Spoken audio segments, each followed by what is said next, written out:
Pour lutter contre la concurrence déloyale, les taxis parisiens se regroupent désormais en brigades pour chasser les chauffeurs clandestins ou ceux qui accostent illégalement les clients aux abords de l'aéroport de Roissy. Des opérations qui fonctionnent. Enquête signée Jocelyn Debroux et Arnaud Bouju. France 12, Québec. Aéroport Roissy-Charles de Gaulle, au nord de Paris. Des dizaines de milliers de voyageurs y atterrissent chaque jour. Une activité colossale pour les taxis parisiens. Mais malgré tous ces clients potentiels, leurs files d'attente peuvent grimper jusqu'à 3 heures pour prendre un voyageur, pendant que d'autres véhicules, parfois clandestins, prennent des clients très rapidement. Face à cette concurrence qu'ils jugent déloyale, les taxis parisiens s'organisent. On sécurise et on informe les voyageurs du danger du racolage. Ce matin-là, c'est une opération gilet jaune anti-racolage. Ils nous volent notre travail sur Roissy parce que nous, on a une réglementation, on doit faire la queue en base arrière, donc on part ligne par ligne, on va dans les terminaux.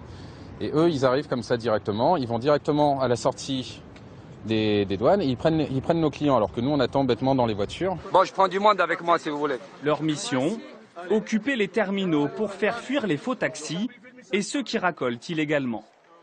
Nous avons décidé de juger par nous-mêmes en caméra cachée. Comme de simples touristes, nous sortons d'un terminal à la recherche d'un taxi.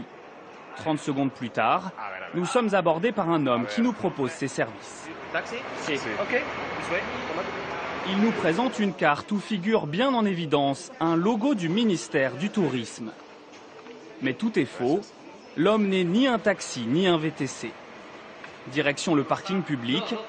Au milieu des voitures de Monsieur Tout-le-Monde, son véhicule ne présente aucun signe de taxi professionnel. Alors pour nous rassurer, il nous présente une pochette remplie, là encore, de documents falsifiés. Licence, numéro, ministre, chargé, transport, direction, French documentary, officiel. Son prix, 70 €. Une somme correcte pour ce type de course, mais l'homme veut être payé uniquement en liquide. Nous continuons notre chemin. Quelques minutes plus tard, un homme au costume nous aborde discrètement. L'homme nous propose de le suivre. C'est un VTC, un véhicule de tourisme avec chauffeur, qui nous aborde en toute illégalité. Car les VTC ne peuvent venir à Roissy que s'ils sont réservés à l'avance par le client. Ce chauffeur nous propose donc de faire une fausse réservation pour contourner la loi. Vous voyez, tout est déjà là et je fais ça. Votre bonne commande est là. Les bonnes commandes du passager VIP, 5 étoiles. Donc là, on fait croire qu'on vous a réservé. Exactement. Ce sont ces fraudeurs que les taxis officiels veulent chasser des terminaux. Dans leur voiture, les gilets jaunes sont en repérage.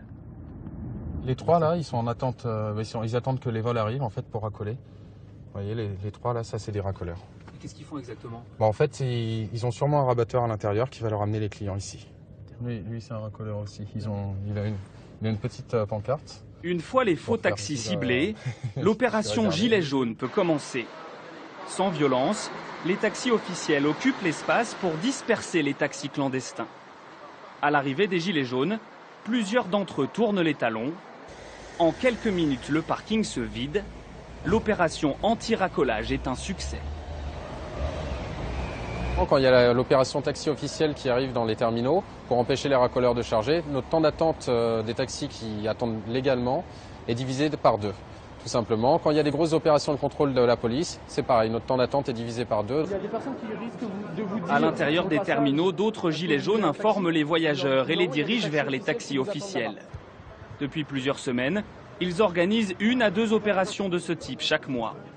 Mais ils demandent surtout davantage de présence policière pour travailler à Roissy plus sereinement.